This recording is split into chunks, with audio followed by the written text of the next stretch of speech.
Est-ce que je suis le seul à m'inquiéter pour Hendrick? Alors OK, il était blessé en début de saison, mais il est toujours du côté du Real Madrid, il fait son retour et j'ai l'impression qu'il va pas avoir une miette de minutes de jeu au cours de cette saison.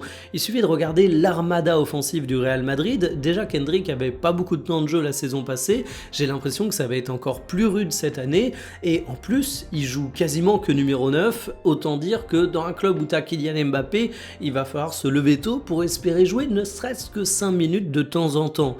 Le problème, c'est qu'Hendrick, il y a un projet très clair autour de lui au Real Madrid, on veut le prêter.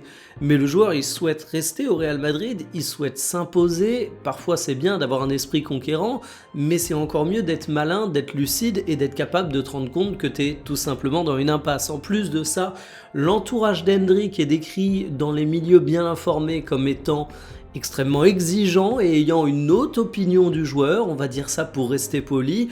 Autrement dit, ça s'annonce peut-être un petit peu compliqué, mais moi ce que je me dis, c'est qu'Hendrick, il a seulement 19 ans, il a besoin de jouer pour progresser, et c'est un joueur sur lequel on peut dire tout et n'importe quoi, mais il y a une chose qui est certaine, c'est que c'est un très gros potentiel, qu'il a du talent, et donc moi ça me rendrait triste de le voir dans une impasse à cirer le banc durant toute une saison. Donc j'espère qu'une solution va être trouvée, mais en tout cas Xabi Alonso a l'air d'apprécier Gonzalo Garcia. Kylian Mbappé peut laisser 2 minutes de jeu. La concurrence est féroce. Donc vraiment, Hendrick, il y a un point d'interrogation.